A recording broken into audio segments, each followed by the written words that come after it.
Every time I close my eyes. Let's talk about JoJo's Part 5, which Golden just Way. wrapped up in the anime. Can I do a little preface here? Please, There's look, people. look. There's Oh, man. about to be a lot of words thrown around here. I just want to set the record straight. We all like Vento Oreo. We all like Part Five. I want to set the record straight that JoJo's at its worst is still the best manga, like top 3 from me. Like Exactly. that's That being said, that yo, being fuck. said, yo, fuck Part 5. Okay, hold on. Let's Okay, let's back it back up up. here. So Part 5 just wrapped up. I know we haven't done 3 or 4 because we jump all the way around, but now's the time to talk about it. It's very topical. I want I those do, clicks. I want those views. I do want to preference too, like all things aside from part five, I think part five is one of the best animated parts of this series. Like there are some fights you're just like, man, that looks gorgeous. Like the White Album fight was amazing to watch. Jesus, that was such a good And one. the 7-page Mudo was like animated beautifully. Yeah, it was so hype. And, like, Aria Dirci was like so that was powerful. like every good part of part five and great part of part five was done extremely well. There are even parts of part five that I was just like, I really don't like this part. Like especially like the final chapter or the final arc part five, I never was a huge fan of. The anime made me think like, oh man, I really like this now that I can understand it and see what's happening and really see it flow. Hmm. It's so yeah, I think David Productions did a great job in animating it, and just adapting it. And I was watching a video, and there's a lot of stuff that they streamlined and made more, that made a lot more sense. Really? Like they cut off a lot of egregious stuff. Like for example, like the first one is like Golden Experience getting pierced with the arrow at the very beginning of the part, Right. and that becoming the main plot point by the end. Well, Um, I've always, in my head, that's always been like he wasn't worthy yet. Like the stand arrow has a mind of its own since Part 4. So Yeah. But there's another one that's like super egregious, which is the in Notorious B.I.G. You know how like Trish at first like they send it out the plane and then it comes back. In the anime, it comes back as like a little red dot that just happened to hold on to the wing, so it's able to like reform itself. In the manga, it's a fucking soccer ball that just bounces itself back up and then it's oh, that's terrible. I forgot Yeah. about that. Oh Jesus. Yo, can we never forget the part of the White Album fight where he reforms the disc Man, from like this is why we gotta start recording our viewing sessions because we lost our shit. we were so dead. Someone in the comments or email roundaboutcast at gmail.com, or is it the roundaboutcast at gmail? Hold on. This is important. yeah. Classic Willer, not knowing the email address. That's classic you, motherfucker. It's the roundaboutcast at gmail.com. Or on this video, please get back to us. Subscribe.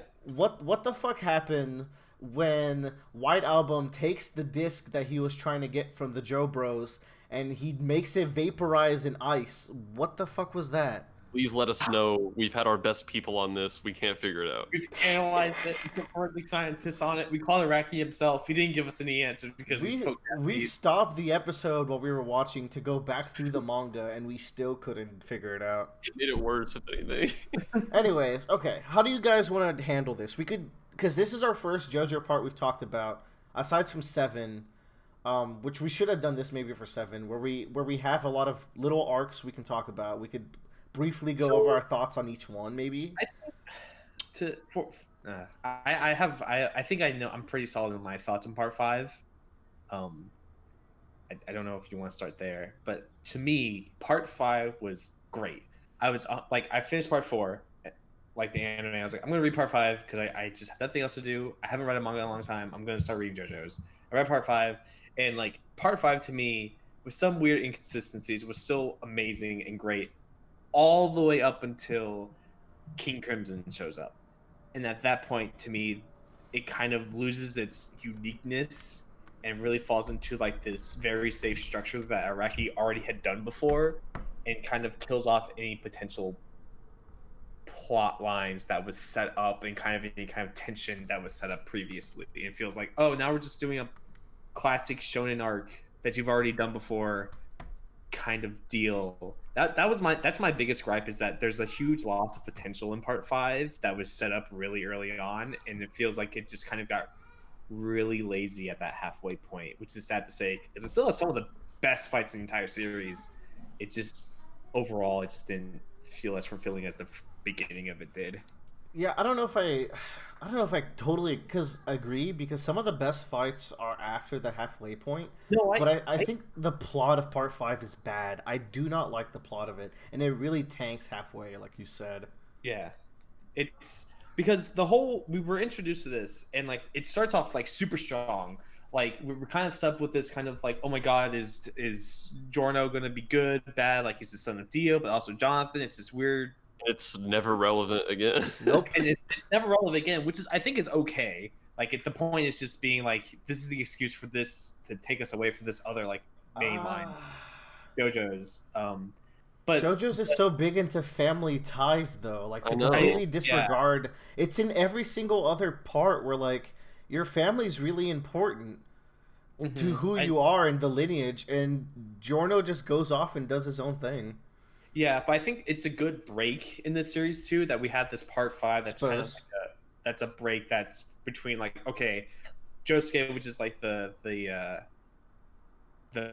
bastard child of Joseph, and like Jotaro dealing with that and his family crisis with that, and then Jotaro dealing with his other family crisis with his daughter in jail. Like it's a nice break of like getting away from Jotaro and his whole family ordeal. So, but we still get to keep the Except that Giorno could be done without Jotaro. Like if there was just a few times where he reflects on what it's like to be the descendant of Jonathan as opposed to the descendant of Dio, and then that you could tie that into Trish and her family issues. But no, Trish is just kind of isolated with her dad. Yeah. And Giorno's lineage is never really important, and like that that's a big waste of potential for me. You Go could ahead, have had Brandon. both of them go through these arcs where they think about like who their fathers were and that they need like And basically being abandoned. but we just don't really. Yeah, I think that's more of Araki. Like I felt like really this part and a little bit of part 6, but I think mostly in this part Araki was feeling the pressure of going week to week, because you can definitely tell like a stand does something and then literally the next chapter does something completely different. Notorious Big being the most notorious of this, I think. Yeah. Oh, and, how about like, Gold Experience though? that Gold kind of thing? happened over time. Yeah.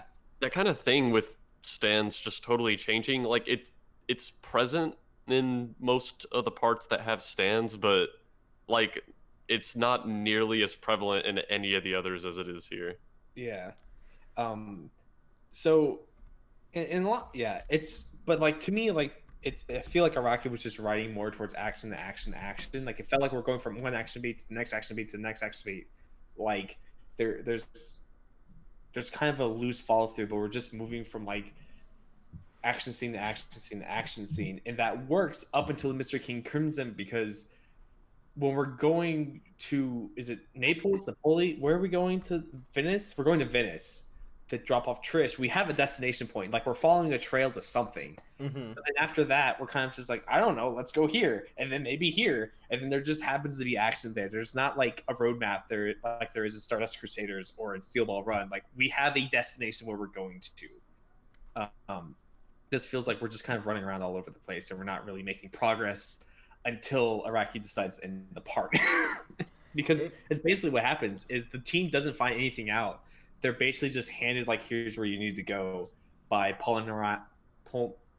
by the turtle. No, you say his goddamn name. Polnareff. Do it for Polnareff Land. Yeah, for Polnareff. Like he just literally calls them like, you need to go here, and then you go. They really don't figure anything out on their own. But even like I don't feel like the first half was that engaging either. So, like you're meeting the first like the crew, and you're getting. No, I guess that's why. That's why I think you might like it better, and I might even agree. Learning who the crew is and the staggering of learning their abilities, because they're all together from the start, but Araki stretches like in anime perspective, like 12 or 13 chapters worth of like slowly getting acclimated to the new crew.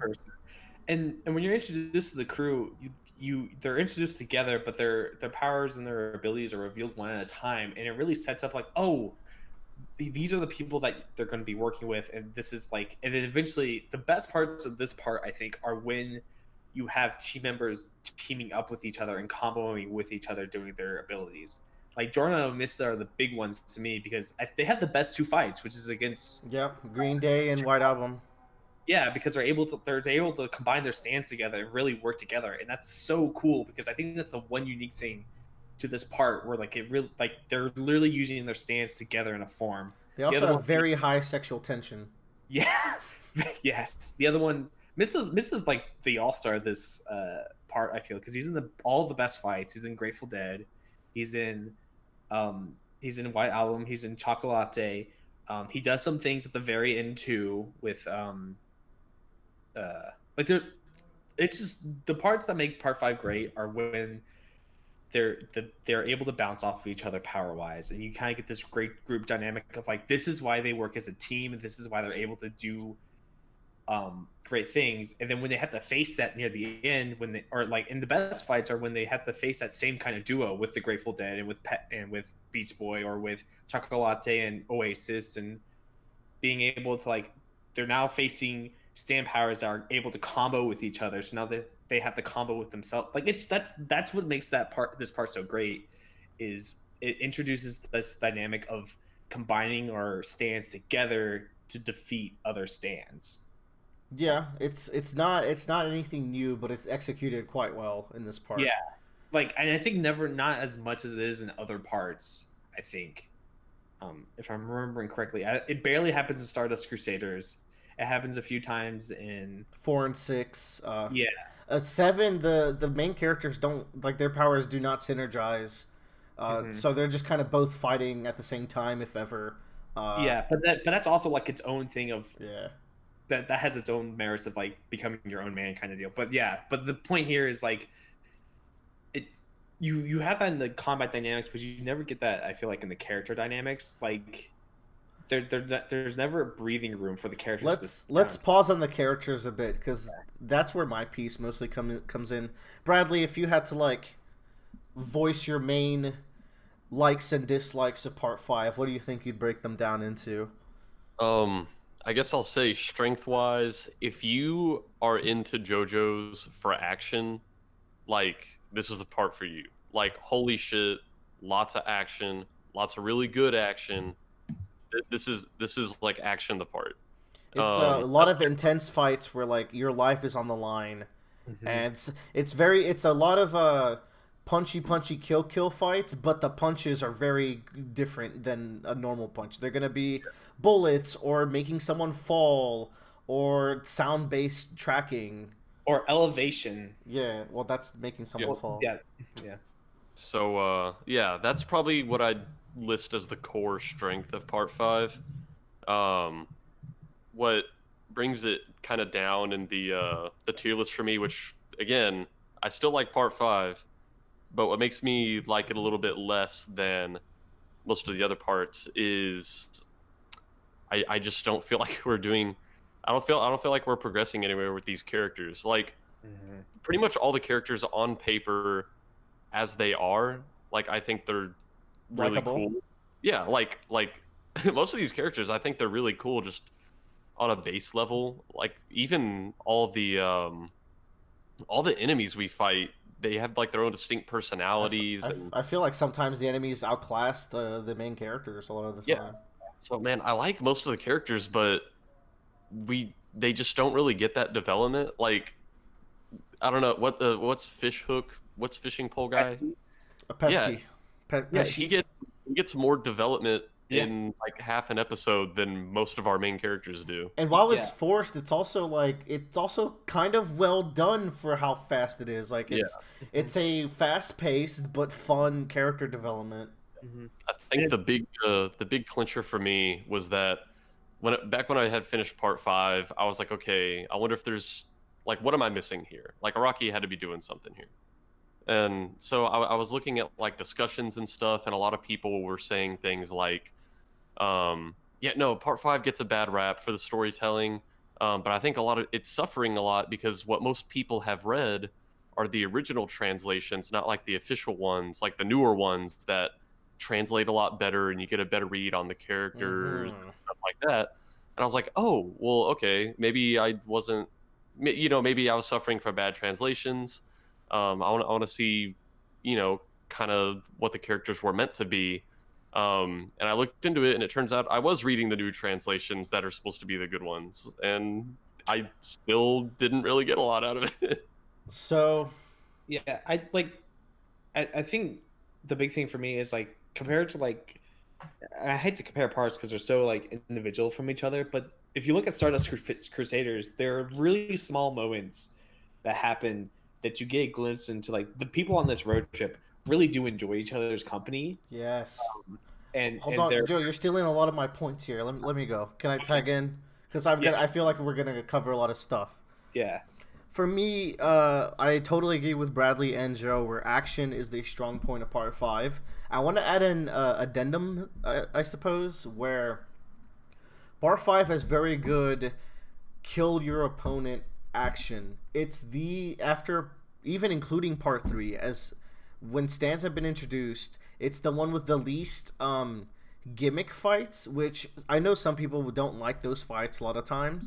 I feel like they're a space where Araki can really flex creativity. his creativity. Where how can you make something like a game of rock paper scissors or gambling fun, or like a stand Video game. where you're stuck to someone else and the other person is just walking away from you, like even before this, and it gets even crazier and crazier in like 8, like where he's just doing all sorts of like really different kinds of encounters. Fucking street man with A leaves. fucking Leaf Street, and like 7 and 6 and 4, like they really capitalize on this. Where one of the arcs in 4 is just I found an alien and I'm going to use them to help me gamble, and it's really fun and creative, and it shows you like a really fun dynamic between characters. In Part 5, the only arc that really starts to scratch this is Talking Head and Clash, which I prefer in the manga because there's some things in anime where a screeching boy is better when you're reading him than when you're listening to him. So I really like that arc in the manga. It also doesn't help that that first episode of Talking Head in the anime is like probably the worst animated episode probably in all of JoJo's for me. So much weird shit with that one. But like that's the closest we get where the fight is I can't tell the truth and there's a stealthy water stand attacking. So it's mixing the action cutthroatness of Part 5 with some of the more creative gimmicky stuff in the other parts, and I like the parts that mix that well. So but like if you're coming for JoJo's just for the kill fights, the real like conventional fights, I feel like that like Part 5 is really good for that. It has a lot There's of good ones.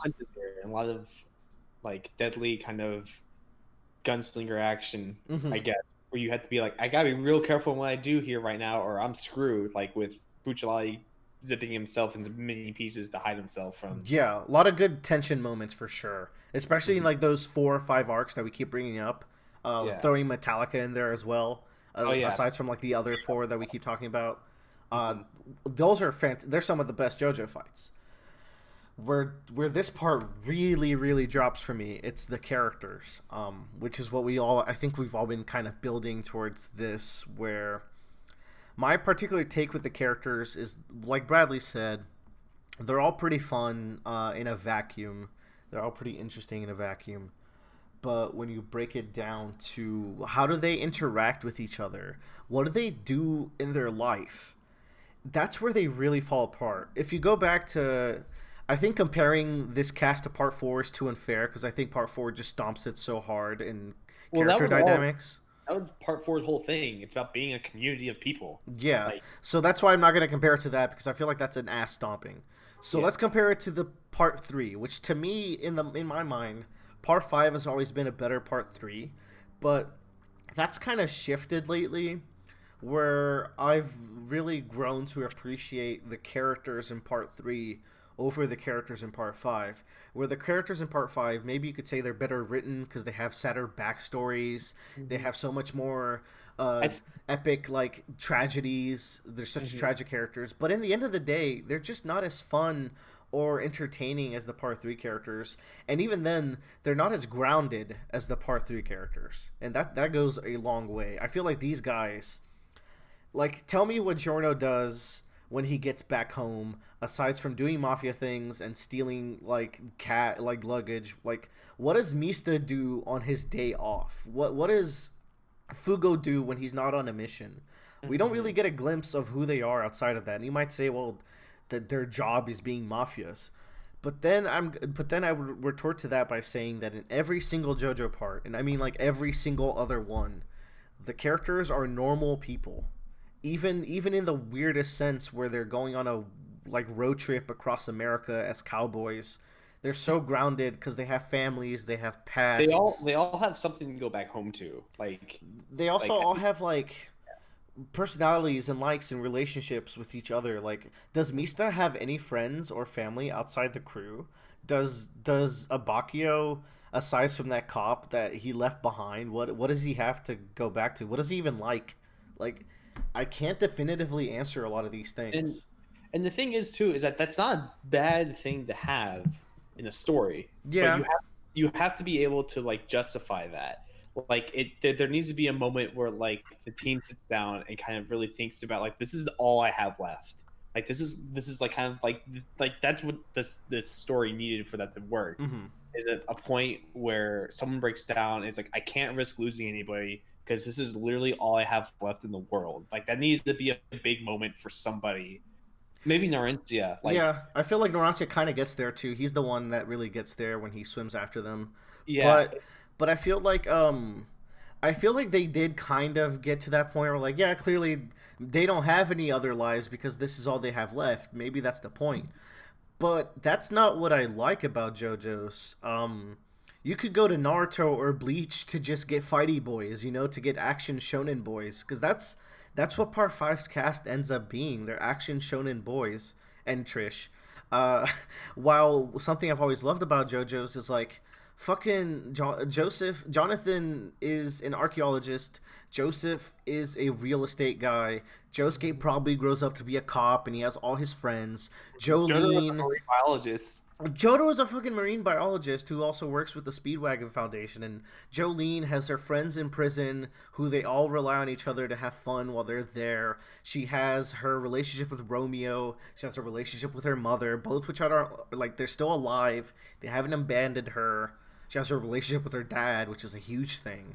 They feel like I think JoJo's doesn't have the greatest world building because I don't think that's the point of each part. The point of each part is to tell like, here's a normal situation with bizarre events happening within it. Part 4 has like pretty fucking good world building, I think. But that's like that's contained in Part 4 though. I'll agree with you in other senses. Yeah, but like if you're going from part to part, I don't think you can like accurately say like there's a JoJo's universe and like, because they are really much just like, here's a normal situation, like here's a normal town, here's a woman in prison, here is like a gangster on the street, here is a guy that has a sick mother at home and going on a road trip with his buddies. Like here's an event that kind of here's a series of events that like lead them during this time of their life, basically.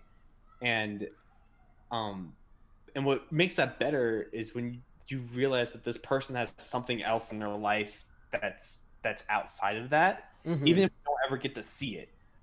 But for example, like I'm trying to think with Gyro, right? We don't get to see much of his home life aside from flashbacks, but it's like, oh, he has to finish this mission. It's like, people will miss him if he finishes this mission. Aside from like the other really spoilery things I won't talk about because we're not doing Part 7. Yeah. But like Gyro, he has to finish this, and like Johnny, finishing this is his whole goal. Like it's very important to him, and we know where his life is going to go after. When Giorno becomes the boss, it's like, what does that even mean? What does being the boss even mean in this fictitious, might as well be Naruto Ninja's faction of mafiosos? Man, that's like the biggest kind of letdown to me. It's just how quickly he becomes the boss after the end. You're like, oh, all right, cool. I guess that's how Mafia works, but it doesn't. But that's how Mafia works, baby. Yeah. I think that like covers most of my main points, but there's something I left off for the main negative. I said the characters right. I said that the action is very action oriented, which is good. in some senses. But Diavolo. Bradley, why don't you tell us a little bit about Diavolo? I feel like you haven't talked in a while. You got some good things to say about him. Like, I just don't feel like there's anything there.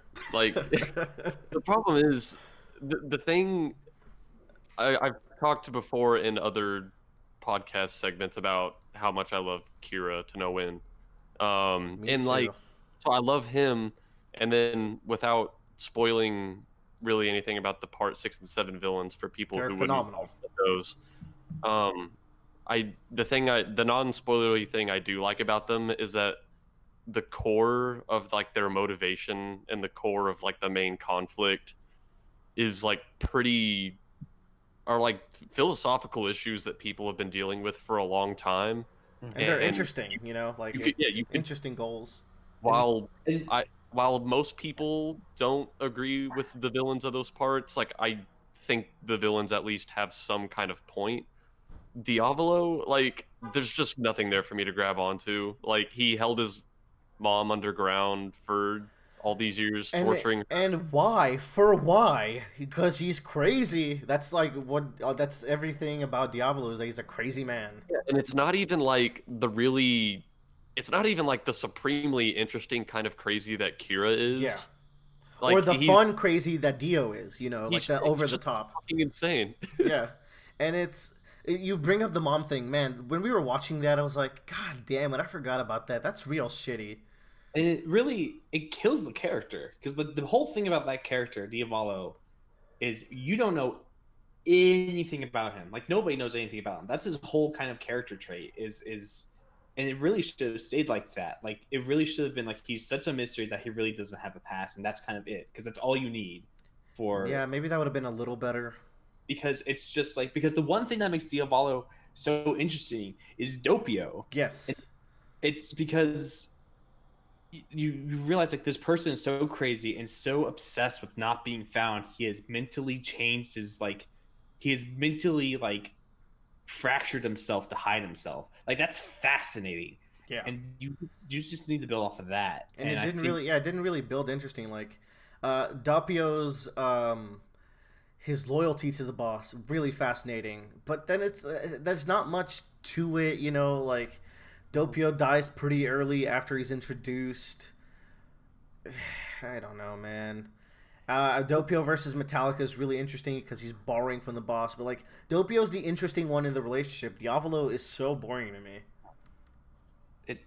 Diablo is just like a monster, which is it's okay to write a monster, but what kills the monster is when you try to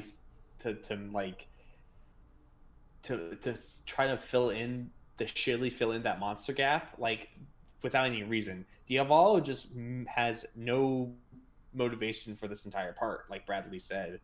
He wants to kill Trish so that he can remain like nothing can trace back to him, and like compare that to every other villain, even like the over the top ones. That's such a even lame... Dio. Yeah, like you look at Dio and you can clearly understand like why he wants to kill the Joestar family and take the fortune because he grew up poor. He grew up in this shitty part of town. Not to mention when Dio is philosophizing with Enya and like some later parts, you get some glimpses of that as well. You can see where like his want to conquer fear is kind of an interesting philosophy. Like I don't fear the JoJos, but I want to make sure that I have the power that I can overcome them so I can rule the world and never fear again. That's pretty cool. Like he's over the top and hammy, but like I can latch on to something like that. The first big quote from JoJo's that really latched onto me is Do you believe in gravity? saying that at the end of the day, the only thing that people really want is peace of mind. And like I don't know, like that was all I needed for Dio to become like a justifiable, not justify his actions, but like justifiable as a cool villain for me. Yeah, like on a writing sense, like that's an interesting villain to write about. Yeah. And like the idea of trying to erase your past is interesting, but like that's just all that there is to him. It's I don't know, man. Dio has his flamboyance. Dio has like his relationship with the JoJos. All that Diavolo has is his relationship with Trish, and somehow taking care of this organization, even though he's a fucking psychopath. Mm-hmm. It's he just doesn't he lacks anything that makes him uh he just lacks reason and it's kind of hard to like suspend disbelief about that when the person that's controlling a vast mafia network is a crazy person. Yeah, like I would have loved to see how he operates and plans. I want to see how he plans like a takeover. Not to mention, we don't really know what this mafia does for work. They don't do drugs, that's for sure, or they do drugs, but that's not okay. So Mm-hmm. I don't know what they'll do after. It's whatever. But Like, I would have liked to see him managing something uh, from the shadows, from some cryptic phone calls. I want to see him like look at charts and be and, like, okay, like my mafia is doing well. yeah, that's look at you. But and that goes back to what I said about killing potential, because the thing about mafia like stories and mafia movies, it isn't the whole like the fact of like oh we're going around killing people and then running drugs. It's the fact of the drama and the dynamics of the people in charge, because you're working with a group of bad people, like a bunch of bad people, bad selfish people are working together, so they're each trying to like one up each other and get each other's like back. Like the whole plot at the beginning is Bruno and Giorno are like, okay, we don't like that they are selling drugs in Italy, so the only way we can do that is by getting close enough to the boss, killing him, and being able to convince the rest of the mafia to join our side. Like that's like a perfect drama setup for a mafia film. And then you get halfway and you're just like, oh, I was just going to kill him instead, and then we'll figure it out from there. And you're just like, that kills any kind of interesting part of that dynamic. It It's really kills any kind of like what makes the boss so mysterious, of like, oh, like how does he operate, how does he get things done, like how does he get this power and whatnot. But it's just like he's just a man in a tower now that have to go kill, rather than some guy that's organizing and like is so is so smart that he's able to like control all of Italy's crime network basically, or at least and and it's like, yeah, it's just a waste of opportunity. And all the villains that they fight are just assassins thrown at them with the like. I think there's one or two that are like also trying to get the stuff they're getting to. yeah, it's Saleh and Yeah, I think that might be the only one, and then everything else is like an order from either Risotto or the boss, yeah. and it's like, so our rise to power is just to kill everyone else. There's no mafia politics or even the remotely like remote interest. And I mean, JoJo isn't always that part of that kind of series up until like maybe part 8 really starts like fleshing out these kinds of ideas. But like up to this point, like yeah, that's not maybe JoJo's isn't the kind of series to really dive into inner gang politics. But I mean, I guess that makes that then that this isn't like a great setting for a JoJo part, because it Yeah. also directly feeds into my other problem that I had, where the characters don't feel grounded. They Hmm. feel like part of this magical organization of posing killers. And I think like a lot of them have good backstories, like Abaccio like being a Oh cop, and yeah, like that's a great backstory. Giorno's backstory is it's like really sad. Yeah, and Narintia like having to like getting beat up and is a stupid fuck, Yeah, and I love him. Love that boy. it like they all have like very compelling reasons as to why they join the mafia, and that's fine. It's just past that. That's kind of it. Past it, there's no like this part feels like it should have gone on longer to develop these characters more, the dynamic more, or whatever. Like it should have been on the level of part 4 in length, but I think they were just scared to do that long take again. Hmm. I Um, mean, it would have only been 2 volumes more, but that could have like, if it was the same amount of arcs with more character dynamics and yeah. politics, I feel like that could have been more interesting. The last thing I want to bring up with the character training that we've been going is, I mentioned this before, but like also the inner part relationships are kind of lacking in this one, where all the characters are pretty cool individually, but they're also very similar, where they're all cool, brooding gangster boys, with the exception of Narantia. I Um, think Durant and Mista are the ones that are like the most, because they're both very loud and boisterous, while everyone else are like, shut the fuck up. Mista still kind of shut the fuck up. He falls into the Venn diagram more than I'd like. Where he, especially in the latter half, he's just like the cool guy. He'll point Well, out here's the the thing. he'll point the gun at you and shoot you dead, and he'll keep his cool. But I think Misa's the more compelling one because like, yeah, he'll do that, but then he also has sex pistols that he has to Right. deal with. Oh, I Yeah, mean, by no means I'm saying that like he's definitely the best of that, but yeah, he's also in the group of only that pretty much. yeah. And like everyone's relationship with Bruno is that they look up to Bruno. Bruno takes care of everyone else. Giorno and Bruno are in on it, but then he has no real relationship with anyone else except Abaccio. Where Yeah, Abaccio hates him, and that was really good that they have Abaccio hating him. yeah, Fugo kind of looks over Narancia, but then Narancia to everyone else is pretty much the same. yeah. But then you replace that with, like I said, part three, where each character is maybe less individually well written, but as a group, they make a better group. Where if you look at how Jotaro reacts to his grandfather, to Polnareff, to Kakyoin, it's very different than how Joseph reacts to Polnareff and Kakyoin. And Avdol is there, and he's like pretty cool with everyone, so he's a solid rock. But he has a very special relationship with Joseph and Kakyoin, or Yeah. rather Polnareff. And then Iggy is also there, and he's like super separate from a lot of people. Um, and his meeting with Jotaro is really fun, and then also like a lot of the other characters he shits on Polnareff. There's just a lot more webs, and if you Mhm. jump into part four, like that blows both of them out of the water with like webs, especially the side Yeah. characters. I like that kind of segues into like the last thing that I wanted to say about Par 5. Is that like Jotaro and Giorno both at the beginning of their particular stories have a very kind of similar personality. They're both that like um kind of Stoic, kind of that stoic, brooding kind of guy. cool guy, Um cool tactician, smart, yeah. stoic guy. And just the reason what brings Jotaro over Giorno for me is that is developed upon. At the beginning of Jotaro's story, he's he's still a man like in a teenager's body, but Yeah, Yeah. he's kind of angsty. He's like, fuck off, leave me alone. No one, I'm gonna do my own thing. But by the end of the story, he's gone from that angsty teenager to a man who will put yeah. himself on the line, who's rough but clearly still cares for people. Not to mention, like, especially with the anime, the last thing he's looking at is the picture of him and his friends, and Oh man. he's Yeah. sad about it. Like, he's reminiscing about the good times they had together because, hey, these guys had a good time together despite going through hell. They had fun. They were friends, you know? Yeah. Yeah. Yeah, and and part of that too is for Jotaro is that we see where he goes afterwards, and that's a big plus. But yeah, during even that part, like you get to the end, and there's this part where like Dio has killed Joseph, and Jotaro's just like, I know you're telling me to do this, but I can't just I like can't.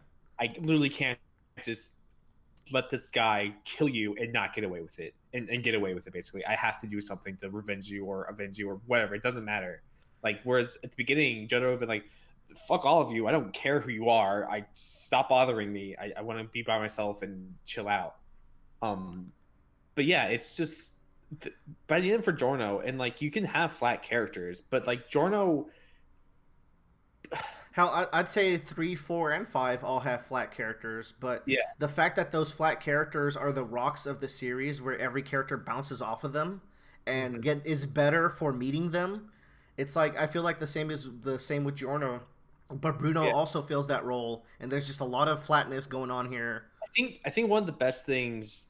So I talk about Mr. Kingpins, and I've always thought there's like two routes that could have gone past that point, which is one, you have Bruno actually die there, like he's dead, and Giorno comes out and he's just like, the boss killed him.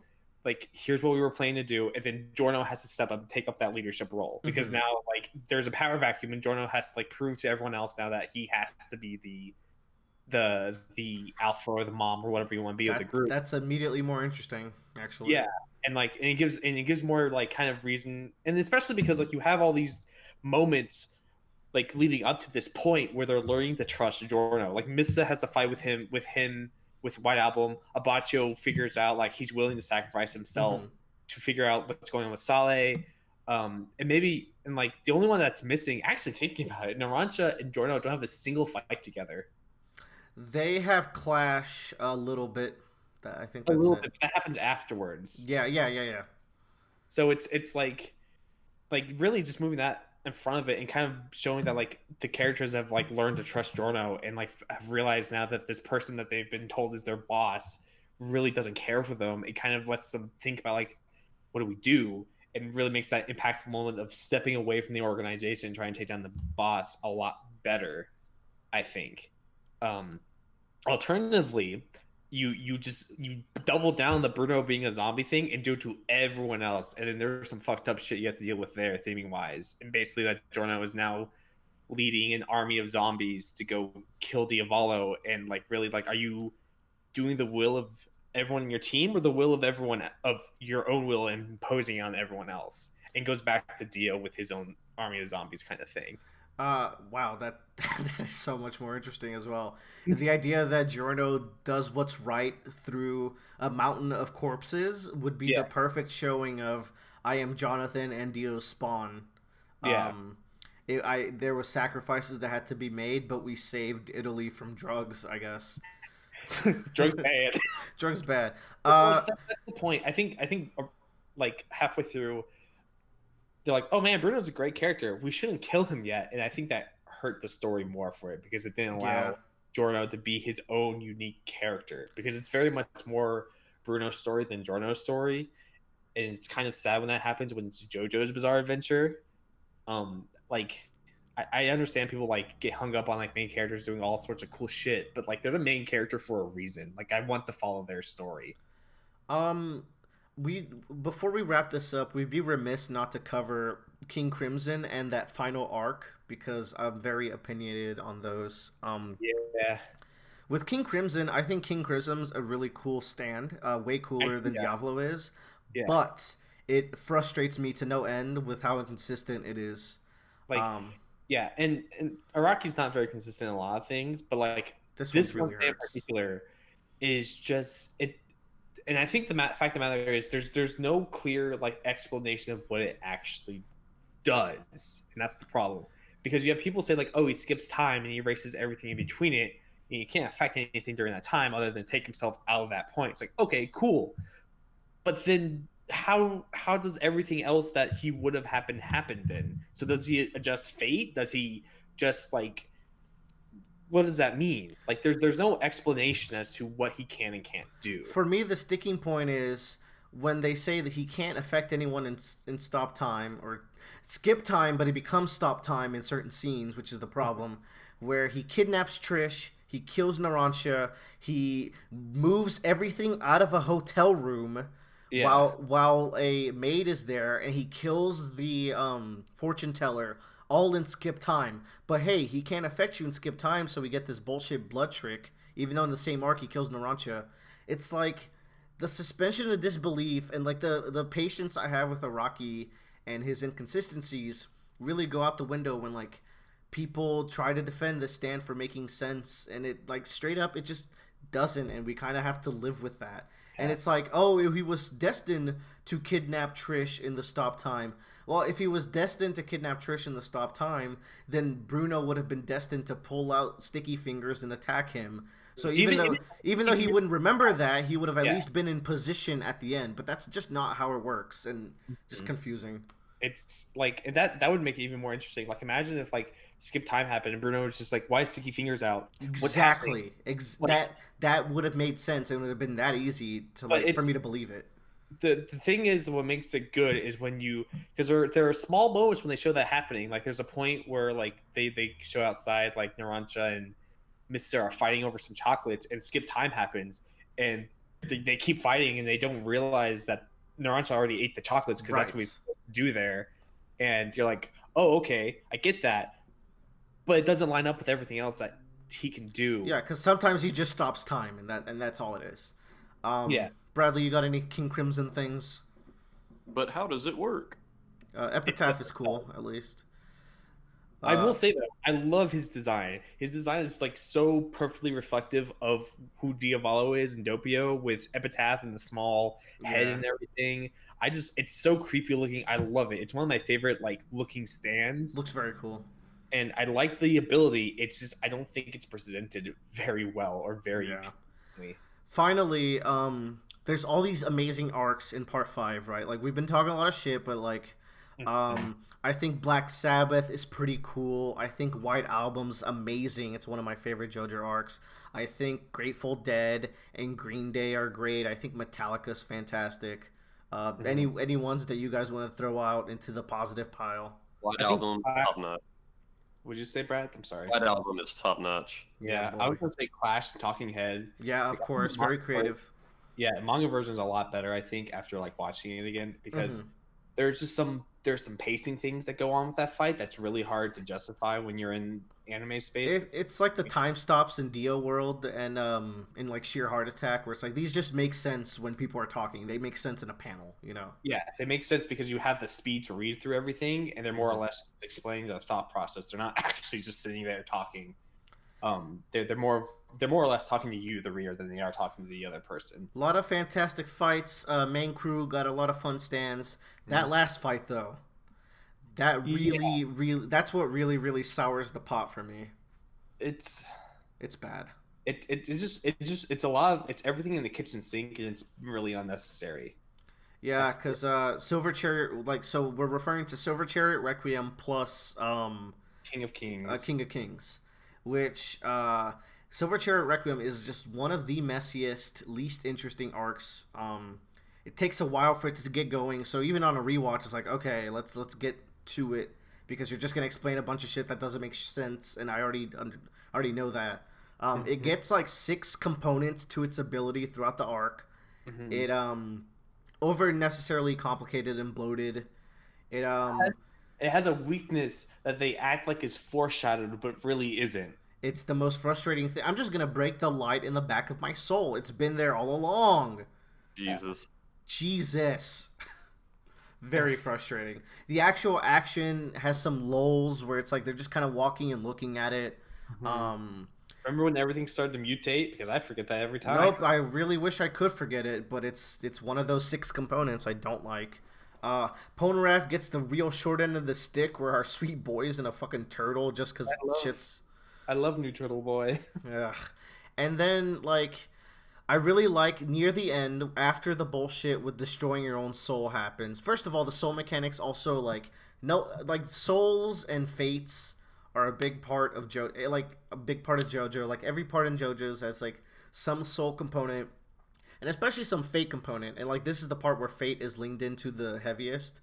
It's not done particularly interesting, in my opinion, but that's probably the main theme of part 5. But like, they really go overboard with it here, where like all of a sudden your souls have like all these mechanics where they have to switch bodies, and they go back into their original bodies if your body is freed up of a soul. And someone with a split personality now has 2 souls, and like you just have to keep going with it. And there's of course like your soul is now sped up, so your stand is sped up, which is also another component of the stand. Not a fan. But after the bullshit happens, you get a really sick sequence of Diavolo running towards the arrow, and like he lets Mista shoot at him because he knows like a stop sign's gonna get in the way. It's like, oh, this is like prime King Crimson being used. Yeah, this is like how King Crimson should be used. Essentially, he's using the ability to skip time and see through the future and move stealthily and efficiently. Yeah, like I think a big part was that Araki wanted to make an aggressive and like very monstrous stand, but create one that's more oriented to confusion, disorientation, and kind of like making your opponent question what's happening and confusing the shit out of him, so he gets into a position to kill him. But a lot of times it just feels like he's just able to like one-shot people constantly. It just feels dumb. But yeah, the last bit of that fight's really awesome, even including like, it's just because they're running around and they have to like, they're all in different bodies, so they all have to like keep track of who's who. And then the best payoff in all of that is Bruno breaking the orb behind his head, which is still dumb. But like, let's go with it, you know. Let's give it benefit. Go with it. It allows it comes to a good conclusion where Bruno's like, I have to just let go and let everyone take care of this situation. I can't do it anymore. Like, that's his conclusion of the arc, is allowing to move on and let his family, quote unquote, take care of itself. Yeah. And he breaks the orb, and like everyone switches, which saves everybody and allows Jorno to get the arrow to beat King Crimson. And Which it's a how y'all feel about Gold Experience Requiem? Fuck it. Yeah, Bradley, not a fan. Not a particularly huge fan. You wanna tell the people why? Like, uh, I mean, it's not the fact that it's overpowered. I don't really care if it's overpowered. It much like all the other stuff I don't like in Golden Wind. I just don't feel like thematically it was putting attack in anything. Mhm. It doesn't. It feels like a cop out. That's the problem, and it feels like there wasn't. And like when Requiem comes out, the fight's over immediately. Yeah, It's basically just like, ass beating. yeah, like it's a straight up counter to anything and everything in the JoJo universe, and it's just basically like we're ending the part now. That's it. We're done. That's basically what it is. Well, Joe, you've clearly forgot about the world over heaven, but that's neither here nor there. So Yeah, that's but not canon. that's not canon. So who cares? Yeah, I don't mind Gold Experience Requiem. I think it's cool. I, Yeah, I I don't true. mind when stuff evolves, especially when it is heavily foreshadowed with the arrow. I just think it's Yeah. like, yeah, he got a power up to win. I would have preferred if he had to like. I don't like when Jotaro does it. I'll go back to that. But like I thought that was a little cooler because it wasn't one sided. It was like at least balancing out the Mhm. fight. And part of it was you kind of can say like Jodo realizes that he could potentially do this. He just has to figure out how to do it, Hmm. and that's part And of the here whole it's fun. just like Journo gets it and he auto wins Yeah, and and the stance is like, oh, my user doesn't even know how to use me, so I'll do it for him. So fuck you. He literally says that. the ability is fuck you. The ability. Yeah. Um, then Diavolo gets like the most brutal death. I don't know if it was worth it. The thing is, and it's also really confusing, but I think honestly that sequence would have been better if it was just like, oh, he's essentially alive in his body, but his body's not alive, so he's conscious for the entire rest of his death and existence, kind of like Cars is, you Hmm. know? Yeah, it's more complicated though because it's like where did his body go? Is it just in the river now? It's Well, hard to like, say. well, it obviously gets picked up because they go through and like it's like, oh, he got stabbed by the homeless man, and then it gets to the morgue, and then it does all this stuff. It's just like the Rax is like, oh, by the way, then he's in the street, and then it gets really confusing after that. It's good up until that point. You're like, okay, this doesn't make sense now. But yeah, Well, that's oof, we went there, but I feel like because this is a pretty well liked part and we're just coming off the anime hype, I feel like we Mhm. really had to make our stances clear here. Yeah. I think I we mean, did a decent job at that. yeah. I mean, part five is great. I mean, I love watching part five. It was tons of fun. Oh, it's a Like, blast. It's just yeah, it has my most gripes out of all the parts. yeah, I agree. And like, and I think part eight's a better part five, and what I wanted from this part, Yeah, I feel, because part eight's fucking the bomb. But it's yeah, the bomb. It's the bubble. yeah, it's the Um, all right, let's do our original like rank this part in comparison to the parts we've covered. oh, okay. This So one we've might be done a little hard. So we've done 1, 2, 7, 5. So what do we okay. got? So let's toss out seven because it doesn't really matter because it's in space ahead of Yeah, everything. 7 is still untouched right now, as far as we've Um, covered. I think mine is 251. I think one still the big thing about it one is the pacing problems and just kind of Do you, how do you mean backwards? 251? that's why I said it Okay, 251. okay. Gotcha. Yeah. Like it's just to me a big thing about everything I read or do is the pacing. If the pacing's off for something, I'm not gonna like it because I feel like I'm wasting time. Yeah. Um, but part five has great pace coming down to it. Like it feels like you're going and you're going and you're going and you're going and you're having a great time along the way. It just doesn't feel. It's like a junk food part where you're just kind of Whole adventure takes place in 4 days, by the way. yeah. So I mean, I still enjoy it. I think the fights are better in this part than anything. But like part two, man, has such better character dynamics between Caesar and Joseph and Lisa and everything. It's less characters, but I feel like they make it count. What Yeah. you got, Bradley? I was also going to go for 251. And the only reason I put one below five is just honestly probably because there isn't more of one. Like, I Yeah. man, I still like part five, but I feel like character wise, even parts 1 and 2 outclass it. It's really tough for me because 7, of course, is in the stratosphere, and I'm gonna put 1 at the bottom. But between 5 and 2, I just when it comes to the combat, I prefer stands at the end of the day than anything Hamon related. So even though part 2 is like a better consistent part 5 has more highs for me. So I'm gonna edge it out. I'm gonna put it above 5 for now. It could change. Yeah. Or sorry, I'm gonna put 5 above 2 for now. That's what we're going with. Villain wise, if we want to do that, it definitely goes backwards order. It goes 7, 1, 2, 5. Yeah. I think I have to agree with you, which is really sad because I don't think Cars is that interesting as well. He's not, but at least Actually, you know what? I'm gonna put Diavolo Doppio above Cars just because of Doppio. Like that's the only reason I think it's above it.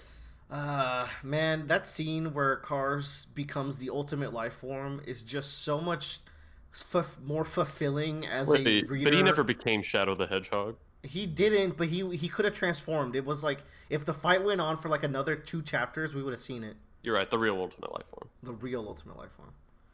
Rock Boy. It is 30 parts. All right, gang, let's fucking stop talking about this awesome part. Yeah. My head fucking hurts. Are we